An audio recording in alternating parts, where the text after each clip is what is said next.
Before we jump into the 8 hidden lessons from World War I trench farming methods, let's set the stage the way a 1-minute hook should for warpaths of Europe. When we talk about trench warfare, most people picture mud, artillery, disease, and the grim daily struggle to stay alive. What almost no one talks about is the fact that soldiers on all major fronts, British, French, German, Austro-Hungarian, and even some colonial units, developed small-scale farming systems right inside or just behind the trenches. These weren't survival experiments done for fun. They were born from necessity, and necessity produces knowledge that historians and modern survivalists should never overlook. Trench farming mattered because supply lines broke. Rations didn't always arrive. Troops needed fresh food, vitamins, and some sense of control in an environment designed to strip them of it. And so they adapted by cultivating crops in the most hostile conditions imaginable. Shell-cratered soil, freezing winters, constant waterlogging, and the ever-present threat of bombardment. What they learned offers practical modern lessons on resilience, food independence, and the ability to sustain life where it shouldn't be possible. With that context, we can now get into the 8 hidden lessons to learn from World War I trench farming methods and how these insights still apply today. Lesson 1 is that poor soil is never an excuse when improvisation becomes a habit. Soils along many front lines were essentially unusable. Shelling pulverized the upper layers, and chemical residues or stagnant water made them close to dead. Yet soldiers still managed to grow hardy crops like potatoes, cabbages, onions, and turnips. They achieved this by constantly amending whatever earth they had, using manure from pack animals, decomposed straw, food scraps, and any organic waste they could get their hands on. This adaptability is the key takeaway. Anyone today can apply this by treating soil improvement as a daily habit rather than a seasonal task. Even in a small backyard or balcony container, feeding the soil constantly transforms infertile dirt into living ground that produces. Lesson 2 is that microclimates can be created even in the harshest environments. Trench walls, dugouts, collapsed crater lips, and makeshift windbreaks gave soldiers small pockets of trapped warmth and reduced wind exposure. Even a few degrees of temperature difference allowed vegetables to survive frosts or sprout earlier in spring. Many modern growers overlook microclimates, but trench farming forces you to look for them anywhere. You can apply this by using walls, stones, trenches, or simple barriers to change airflow and heat retention. A line of sandbags a century ago served the same function that small raised beds hugging a house wall do today. Lesson 3 is that water management determines whether a hostile site becomes productive. The Western Front was notorious for waterlogged trenches.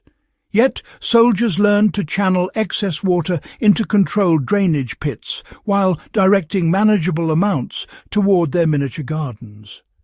The principle here is simple. Never let water decide your outcomes. Control it and use it.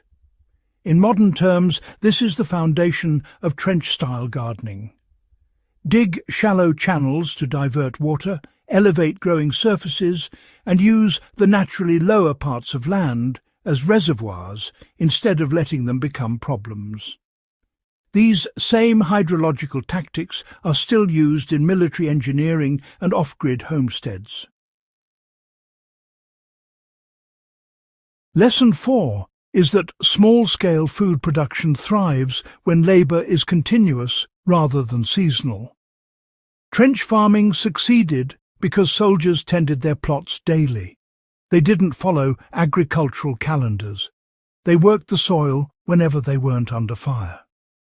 This rhythm created a continuous growth mindset. For you today, the lesson is that gardens or food systems survive best when treated as ongoing maintenance. 10 minutes every day will outperform a full weekend of rushed work. Trench farmers had no room for neglect. Their consistency made the difference between fresh food and deficiency. Lesson 5 is that hardy crops outperform delicate varieties under long-term stress. WW1 trench farms didn't grow delicate vegetables. They selected crops that tolerated abuse. Potatoes, kale, leeks, turnips, and especially cabbages, which provided essential vitamins during long campaigns. This wasn't by accident. They grew what survived. The lesson for modern survivalists is to prioritize reliability over novelty. If your climate is unstable or resources are limited, choose crops with proven resilience. As a historian and a realist, you know that stress testing your food systems matters more than chasing rare varieties. Lesson 6 is that repurposing wartime debris into agricultural tools is a masterclass in resourcefulness. Shrapnel pieces became digging implements. Empty ration tins became seed containers. Broken wooden planks became raised beds. Discarded barbed wire frames were bent into protective cages against rats. The ingenuity was endless. This teaches that material scarcity should never limit production.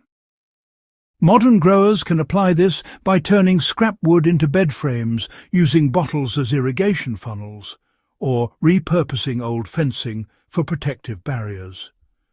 The spirit of trench farming is the art of never wasting a single object. Lesson 7 is that food production boosts morale and strengthens community cohesion. Officers documented how small gardens raise the spirits of whole units. The psychological impact of watching something grow in the middle of devastation cannot be overstated. This lesson applies today not just for survivalists, but for anyone seeking stability in unpredictable times.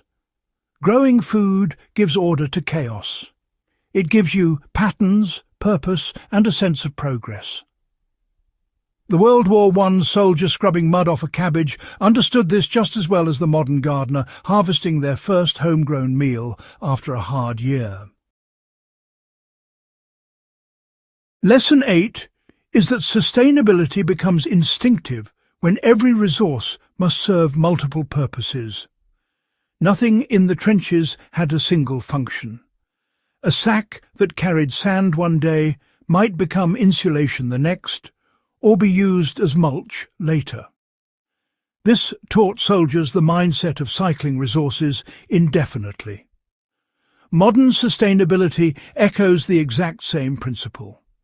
You can apply this by composting everything organic, reusing water where possible, and turning kitchen waste into soil amendments.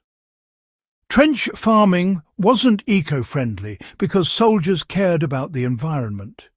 It was sustainable because survival demanded it. If you found these 8 hidden lessons to learn from World War I trench farming methods valuable, share this guide, leave a comment with the insights you want explored next, and subscribe to Warpaths of Europe so we can keep bringing serious, well-researched military history to people who actually appreciate depth.